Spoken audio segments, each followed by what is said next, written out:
آپ کو میرا چینل کیسا لگ رہا ہے اور نئی نئی کہانیاں مختلف قسم کی آپ کو کیسی لگ رہی ہیں؟ آئیے شروع کرتے ہیں آج کی کہانی۔ رشتوں کا بوجھ۔ فضا میں ایک عجیب سا بوجھل پن طاری تھا۔ وہ ٹیرس پہ ایک ستون سے ٹیک لگائے کھڑا تھا۔ موبائل فون کان سے لگا ہوا تھا اور لہجہ نہایت محتاط تھا۔ میری بات غور سے سنو ماہین، صبح 8 بجے واک کے لیے نکلنا ہے، ٹھیک 8 بجے۔ تمہارے گھر سے پارک کا فاصلہ صرف 10 منٹ کا ہے۔ اس بار سامنے والے گیٹ سے اندر مت جانا۔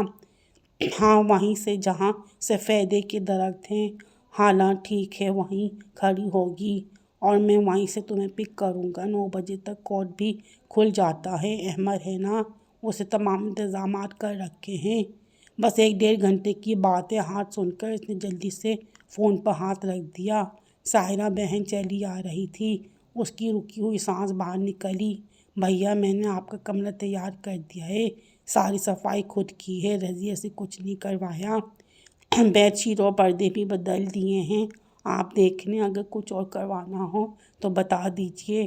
نہیں شکریہ، تم جا کر سو جاؤ، باقی میں خود دیکھ لوں گا۔ پھر اس نے دوبارہ فون پر سے ہاتھ ہٹا لیا۔ کوئی نہیں تھا، چھوٹی سائرہ ہے، اس کو اعتماد میں لے رکھا ہے میں نے، یہاں تمہارا بہت ساتھ دے گی۔ اماں ابا بھی مزید یوکے میں ہی رکیں گے۔ طاہر بھائی کی بیوی ڈیلیوری کے بعد ہی واپس آئیں گے، تب تک کچھ نہ کچھ حالات سازگار ہو ہی جائیں گے۔ باقی تمہاری طرف کیا صورتحال ہے وہ تمہیں خود ہی دینی ہوگی۔ اچھا، کیا ملازمہ آ رہی ہے؟ ٹھیک ہے، پھر بات کریں گے۔ اس نے فون بند کیا، 2-4 گہری سانسیں لیں، شرٹ کا اوپری بٹن کھولا، تھوڑا سکون محسوس ہوا تو اپنے کمرے کا رخ کیا۔ دروازہ کھولا تو سحرزدہ رہ گیا۔ سائرہ نے اس کی توقع سے بڑھ کر کمرے کو سجایا سنوارا تھا، بلکہ گلابی رنگ کی بیڈ شیٹ بچھی ہوئی تھی اور اس رنگ کے نفیس پردے کھڑکیوں پر لٹک رہے تھے۔ ایک طرف خوبصورت سی چھوٹی میز رکھی تھی جس پر نازک سا کرسٹل کا جگ اور گلاس رکھے تھے۔ ٹی وی لانچ سے 2 بیت کی کرسیاں بھی اٹھا کر لائی گئی تھیں جو بیڈ کی دوسری جانب رکھی گئی تھیں۔ کمرے کی فضا خوشبو سے معطر تھی۔ اس نے اشتیاق سے در و دیوار کو دیکھا اور مستقبل میں آنے والی حسین لمحوں کو تصور کر کے مسکرا دیا۔ پھر اس نے کمرے کو لاک کیا اور سونے کے لیے نیچے آ کر ٹی وی لانچ کا رخ کیا۔ صبح جلدی اٹھنا تھا۔ آنے والے وقت کا خیال کر کے ایک عجیب سی سنسنی پورے وجود میں پھیلتی جا رہی تھی۔ ساری رات کروٹیں بدلتی گزری، گھڑی بھر کے لیے آنکھ لگی، مگر الر صبح ہی الارم نے جگا دیا۔ نیند کی کمی کے باعث سر بھاری ہو رہا تھا، چائے کی شدید طلب محسوس ہو رہی تھی۔ اس نے منہ ہاتھ دھو کر خود ہی کچن کا رخ کیا۔ ابھی 8 بجنے میں کافی وقت باقی تھا۔ اس نے کڑک والی چائے تیار کی۔ جیسے ہی کپ تھام کر باہر نکلا، لانچ میں کسی کے دھیرے دھیرے باتیں کرنے کی آواز سنائی دی۔ کچھ سمجھ میں نہ آیا، اس وقت تو ڈرائیور بھی نہیں آتا تھا۔ اس نے ٹی وی لانچ کی کھڑکی کا پردہ ہٹایا۔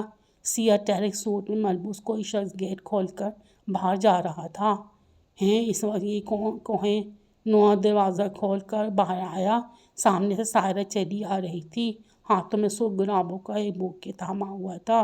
دوپٹے لاپرواہی سے گلے میں ڈال رکھا تھا اور ٹراؤزر کے پائچے اوپر کو بڑھے ہوئے تھے۔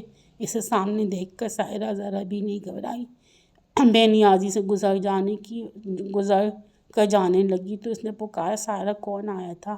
باسط، میری برتھ ڈے تھی نا تو وش کرنے آیا تھا، اس نے پورے اعتماد سے جواب دیا اور ایک طرف سے نکلتی چلی گئی۔ وہ وہیں کھڑا رہ گیا جیسے ساکت ہو گیا اور باسط بامشکل یاد آیا کہ وہ ابا کے ایک دوست کا بیٹا تھا، شاید اس کا رشتہ سائرہ کے لیے آیا ہوا تھا، مگر اماں ابا نے ابھی تک کچھ طے نہیں کیا تھا۔ باسط ایک لاؤبالی سے لڑکا تھا، تعلیم بھی ادھوری تھی، خود اس کی بھی رائے باسط کے حق میں نہیں تھی، مگر حالات کچھ ایسے ہو چکے تھے کہ باسط سائرہ تک اس کی حد تک رسائی حاصل کر چکا تھا۔ یوں دراز سے گھر کا آ کر وش کر رہا تھا، یہ جانتے ہوئے بھی اماں ابا گھر میں موجود نہیں ہیں، اور سب سے زیادہ حیرت اسے سائرہ کے بے خوف اور ہر درم انداز پر ہو رہی تھی۔ بھائی کے سامنے اسے ذرا برابر جھجک یا لحاظ محسوس نہ ہوا۔ کتنے اعتماد سے وہ بوکے لیے اندر چلی گئی اور چھوٹے چھوٹے قدم سے چلتا ہوا اندر آیا اور صوفے پر جیسے ڈھا سا گیا۔